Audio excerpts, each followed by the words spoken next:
Hey guys, the purpose of this video is to show you good prospecting versus bad prospecting with examples. So building out prospect lists is the absolute key to link building.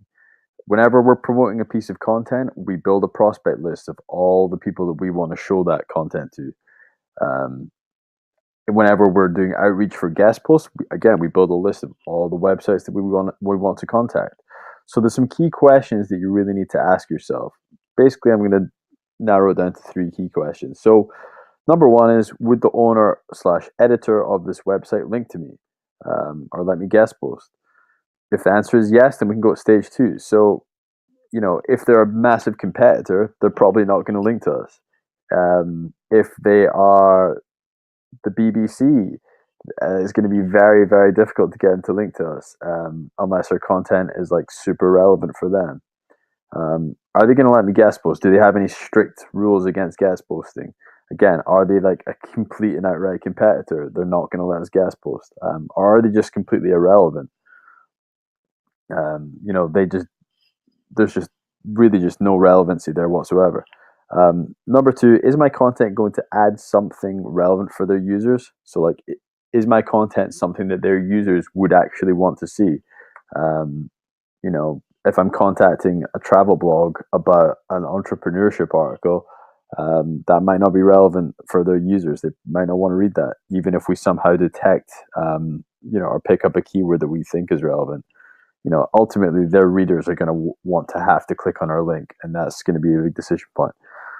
Number three, is what we're offering them unique, and does it add value? So this is really, really important. We should only contact people if we have something unique to offer them. And this is why sometimes when people find prospects simply using Google keywords, it doesn't always return good linking opportunities. I'm going to show you an example about that now. So here we have an article on founder.com called "The Ultimate Guide to Starting an Online Store." And this is just an example. So this is a really, really detailed guide. It's like 10, 15,000 words plus long. So it kind of has all the sections: choosing your product, making your store a reality, manufacturing, packaging, customer service, launching your store, building your brand, and scaling. So it's an extremely detailed guide. Now, if you were finding link targets, the most basic thing that you would type into Google, or basic keyword to try and find relevant opportunities, might be something like this: how to start an online store. Now, there's a very, very big and obvious problem with this. If we start going through and detecting all of these pages here as targets, we're not going to get very far. The reason being is they're far too similar. All of these pages are trying to accomplish the same thing. They're all giving away the same information, almost all of them. They're giving you step-by-step guides on how to run an online store, or key tips for starting an online store. So we really need to find something unique within the content. If we go to them and say, hey, I read your article on how to start an online store, I thought that my article on how to start an online store would be relevant to your users, they're just going to look at that and say, what are you talking about? That makes no sense whatsoever. You need to come at it with a unique angle. This is why having something unique that adds value is really important. So we can think outside the box and find some other angles. For example, if we type into Google e-commerce business finances, so like how to finance your online business. So here's some really interesting options. Um, these are like articles for e-commerce funding. Here's 3 ways to finance the growth of your e-commerce business. So we might reach out to them and say something like, hey, I noticed you had this article on your website about how to finance an e-commerce business. We have a guide on how to actually start the business itself once they found the finance for it. Would you like to link to us? That is a much more relevant and unique opportunity than some of the big guides that you would see here.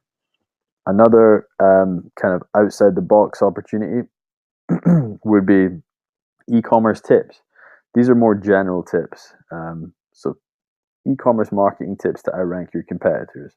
We could go to that website and say, hey, like, we've got a pretty detailed guide here on how to launch your store and how to scale your store using marketing techniques. we think it would be suitable as one of the tips on your guide. So if you're doing prospecting through Google, you need to think a bit outside the box, and you need to make sure that we're actually going to add value. So this is why the skyscraper technique works so well, because if somebody's linking to a piece of content that's similar to ours, there's a good chance they'll also link to us. So that's why the skyscraper technique is really a good technique when it comes to prospecting. So more things to consider. Does this website give out links easily? So you can actually do a check on Ahrefs. Ahrefs is always your friend for prospecting. It's the tool. It's the absolute tool to use. So, for example, you can type in Shopify.com, or you can actually use the link intersect tool to check if certain sites are linking to your competitors. But you can also do Shopify.com and check their outbound links just to get an idea of who they're linking to, the types of sites that they're actually handing out links to. You can kind of scroll through, and just get an idea of who they're linking to. You can even go through some of their content as well, just to see if they're actually linking to people. And if they are, which I know that Shopify do regularly do this, then that's going to be a good link opportunity. Does my article add value? Again, if you're reading someone's article, they need to have, the editor of this piece needs to have a reason to add our link in. If there's no reason and it doesn't add any value for the reader, then they're never ever going to add a link. So that's really the number one tip.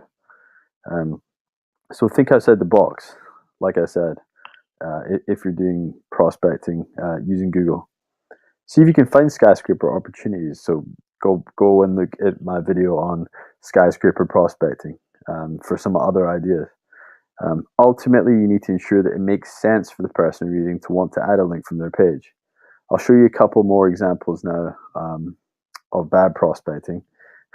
So we have this article here, 13 timeless sales principles to generate leads for any businesses. So we have this real estate article, shows real estate agents how to generate leads for their business. So we wanted to target people in real estate. So we thought, why don't we find pages, real estate pages or realty pages that have like useful links or resource pages on them? Because that sounds like a good idea. That sounds like those pages are going to have links out to other useful articles. What we actually find is all of these real estate useful links pages or resource pages, the links are actually all to like more official websites, like .org websites, Association of Realtors. None of these links go to content pages. And this is true for pretty much every single realtor resource page. They all go to like mortgage and affordability calculators, like government statistics, like very official websites. So trying to promote a piece of independent blog content to these pages is not going to be a good use of time. Again, here is a Brisbane Realty page. They're sending, their links are to like really official like weather pages in the surrounding areas, like government statistics. They're just, none of these pages are linking to blog content, which makes pretty much all of these pages a little bit useless for us. If we had an article which contained maybe government statistics on realty purchases or something very official in nature, then it could make a good link opportunity, or some kind of calculator. But an independent, opinionated blog piece like this is just not going to be useful for these realty websites, especially when you consider that actually a lot of the people on these realty websites are customers. They're not actually real estate agents. Customers don't really care how their real estate agent is going to generate leads. So you need to consider who's actually reading the page. So that was a mistake that we made for this project. I'll show you another example. This is for hellosocial.com, which is a social media marketing agency in Australia. So we wanted to find marketing blogs based in Australia to target. Um, so for the most part, a lot of the targets were good, but we found a little mistake here because you can see the meta title of this blog page on bmedia.com.au is marketing strategy, guides and tips. So we found that via Google.